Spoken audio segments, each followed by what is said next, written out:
നമുക്ക് പാട്ടിലേക്ക് കടക്കാം. വയലാറിൻ്റെ വരികളാണ്. ദേവരാജൻ മാസ്റ്റർ സംഗീതം കൊടുത്തിരിക്കുന്നു.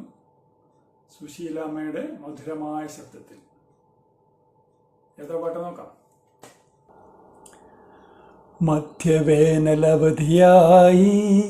ഓർമ്മകൾ ചിത്രശാല തുറക്കുകയായി.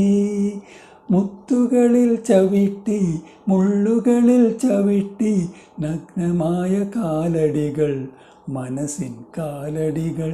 അപ്പോൾ സ്കൂള് പൂട്ടിയ കാലത്തിലത്തെ ആ ഒരു ഫീലിംഗാണ് ഈ പാട്ടിൽ വിവരിച്ചിരിക്കുന്നത്.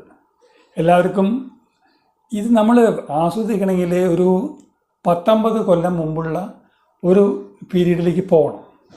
ഇപ്പോഴത്തെ കാലത്ത് സ്കൂൾ പൂട്ടിക്കഴിഞ്ഞാൽ കുട്ടികൾക്ക് വേണ്ടതിലധികം പ്രോഗ്രാമുകളാണ്. ആ ക്ലാസ്സിന് പോവുക,